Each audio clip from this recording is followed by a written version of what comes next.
Cass returned from Mrs. Osgood's party at midnight. He was not much surprised to learn that Dunsey had not come home. Perhaps he had not sold Wildfire, and was waiting for another chance. Perhaps on that foggy afternoon he had preferred housing himself at the Red Lion at Batherley for the night, if the run had kept him in that neighbourhood, for he was not likely to feel much concern about leaving his brother in suspense.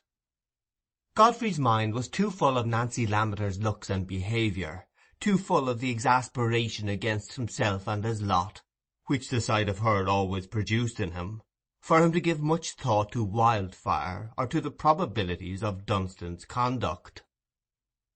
The next morning the whole village was excited by the story of the robbery, and Godfrey, like every one else, was occupied in gathering and discussing news about it, and in visiting the stone pits.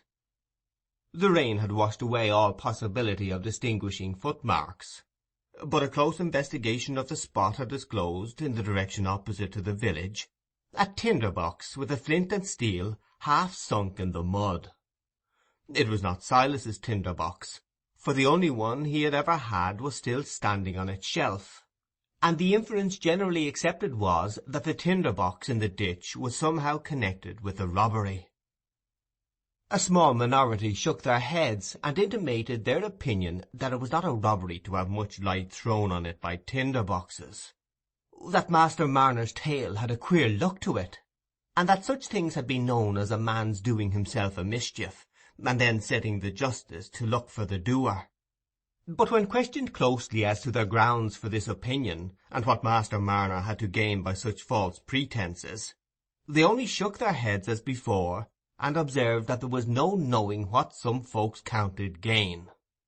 Moreover, that everybody had a right to their own opinions, grounds or no grounds, and that the weaver, as everybody knew, was partly crazy. Mr. Macey, though he joined in the defence of Marner against all suspicions of deceit, also pooh-poohed the tinder-box; indeed repudiated it as a rather impious suggestion, tending to imply that everything must be done by human hands, and that there was no power which could make away with the guineas without moving the bricks. Nevertheless, he turned round rather sharply on Mr. Tuckey, when the zealous deputy, feeling that this was a view of the case particularly suited to a parish clerk, carried it still farther, and doubted whether it was right to inquire into a robbery at all, when the circumstances were so mysterious. "As if," concluded Mr. Tuckey, "as if there was nothing but what could be made out by justices and constables." "Now, don't you be for overshooting the mark, Tuckey," said Mr. Macey, nodding his head aside admonishingly. "That's what you're allus at. If I throw a stone and hit, you think there's summat better than hitting, and you try to throw a stone beyond. What I said was against the tinder-box. I said nothing against justices and constables, for they're a King George's making, and it'd be ill becoming a man in a parish office to fly out again King George." While these discussions were going on amongst the group outside the Rainbow, a higher consultation was being carried on within, under the presidency of Mr. Crackenthorp, the rector, assisted by Squire Cass and other substantial parishioners. It had just occurred to Mr. Snell, the landlord, he being, as he observed, a man accustomed to put two and two together, to connect with the tinder-box, which, as deputy constable, he himself had had the honourable distinction of finding, certain recollections of a pedlar who had called to drink at the house about a month before, and had actually stated that he carried the tinder-box about with him to light his pipe. Here surely was a clue to be followed out. And as memory, when duly impregnated with ascertained facts, is sometimes surprisingly fertile, Mr. Snell gradually recovered a vivid impression of the effect produced on him by the pedlar's countenance and conversation. He had a look with his eye which fell unpleasantly on Mr. Snell's sensitive organism. To be sure, he didn't say anything particular, no, except about the tinder-box, but it isn't what a man says, it's the way he says it. Moreover, he had a swarthy foreignness of complexion which boded little honesty. "Did he wear earrings?" Mr. Crackenthorp wished to know, having some acquaintance with foreign customs. "Well, stay, "Let me see," said Mr. Snell, like a docile clairvoyant, who would really not make a mistake if she could help it. After stretching the corners of his mouth and contracting his eyes, as if he were trying to see the earrings, he appeared to give up the effort, and said, "Well, he'd got earrings in his box to sell, so it's natural to suppose he might wear 'em. But he called at every house almost in the village. There's somebody else mayhap saw 'em in his ears, though I can't take upon myself rightly to say." Mr. Snell was correct in his surmise that somebody else would remember the pedlar's earrings, for on the spread of inquiry among the villagers it was stated with gathering emphasis that the parson had wanted to know whether the pedlar wore earrings in his ears, and an impression was created that a great deal depended on the eliciting of this fact. Of course, every one who heard the question, not having any distinct image of the pedlar as without earrings, immediately had an image of him with earrings, larger or smaller as the case might be; and the image was presently taken for a vivid recollection, so that the glazier's wife, a well-intentioned woman, not given to lying, and whose house was among the cleanest in the village, was ready to declare, as sure as ever she meant to take the sacrament the very next Christmas that was ever coming, that she had seen big earrings in the shape of the young moon in the pedlar's 2 ears; while Jinny Oates, the cobbler's daughter, being a more imaginative person, stated not only that she had seen them too, but that they had made her blood creep, as it did that very moment while there she stood. Also, by way of throwing further light on this clue of the tinder-box, a collection was made of all the articles purchased from the pedlar at various houses, and carried to the Rainbow to be exhibited there. In fact, there was a general feeling in the village that for the clearing up of this robbery there must be a great deal done at the Rainbow, and that no man need offer his wife an excuse for going there, while it was the scene of severe public duties. Some disappointment was felt, and perhaps a little indignation also, when it became known that Silas Marner, on being questioned by the squire and the parson, had retained no other recollection of the pedlar than that he had called at his door, but had not entered his house, having turned away at once when Silas, holding the door ajar, had said that he wanted nothing. This had been Silas's testimony, though he clutched strongly at the idea of the pedlar's being the culprit, if only because it gave him a definite image of a whereabout for his gold after it had been taken away from its hiding-place. He could see it now in the pedlar's box. But it was observed with some irritation in the village that anybody but a blind creature like Marner would have seen a man prowling about, for how came he to leave his tinder-box in the ditch close by if he hadn't been lingering there? Doubtless he had made his observations when he saw Marner at the door. Anybody might know, and only look at him, that the weaver was a half-crazy miser. It was a wonder the pedlar hadn't murdered him. Men of that sort, with rings in their ears, had been known for murderers often and often. There had been one tried at the Sizes not long ago, but what there were people living who remembered it. Godfrey Cass, indeed, entering the Rainbow during one of Mr. Snell's frequently repeated recitals of his testimony, had treated it lightly, stating that he himself had bought a penknife of the pedlar, and thought him a merry grinning fellow enough. It was all nonsense, he said, about the man's evil looks. But this was spoken of in the village as the random talk of youth, as if it was only Mr. Snell who had seen something odd about the pedlar. On the contrary, there were at least 6 who were ready to go before Justice Mallam, and give in much more striking testimony than any the landlord could furnish. It was to be hoped Mr. Godfrey would not go to Tarley and throw cold water on what Mr. Snell said there, and so prevent the justice from drawing up a warrant. He was suspected of intending this, when, after midday, he was seen setting off on horseback in the direction of Tarley. But by this time Godfrey's interest in the robbery had faded before his growing anxiety about Dunstan and Wildfire, and he was going, not to Tarley, but to Batherley, unable to rest in uncertainty about them any longer. The possibility that Dunstan had played him the ugly trick of riding away with Wildfire, to return at the end of a month when he had gambled away or otherwise squandered the price of the horse, was a fear that urged itself upon him more even than the thought of an accidental injury. and now that the dance at Mrs. Osgood's was past, he was irritated with himself that he had trusted his horse to Dunstan. Instead of trying to still his fears, he encouraged them, with that superstitious impression which clings to us all, that if we expect evil very strongly, it is the less likely to come. And when he heard a horse approaching at a trot, and saw a hat rising above a hedge beyond an angle of the lane, he felt as if his conjuration had succeeded. But no sooner did the horse come within sight than his heart sank again.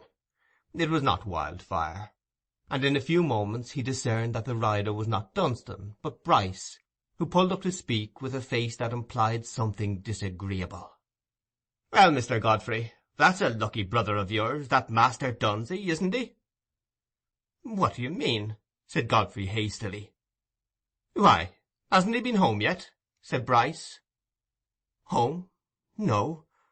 What has happened? Be quick. What has he done with my horse?"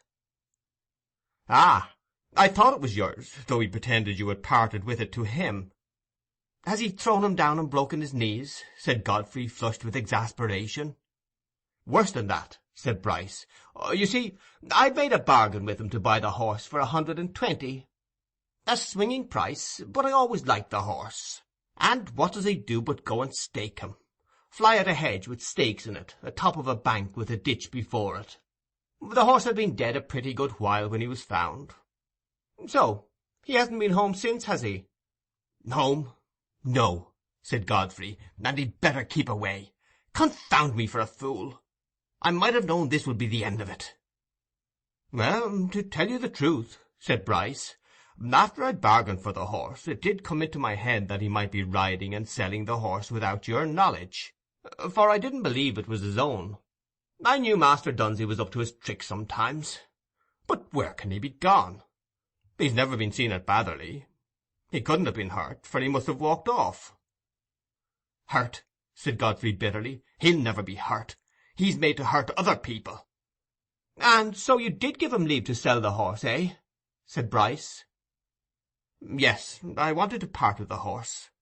He was always a little too hard in the mouth for me," said Godfrey, his pride making him wince under the idea that Bryce guessed the sale to be a matter of necessity. "I was going to see after him. I thought some mischief had happened.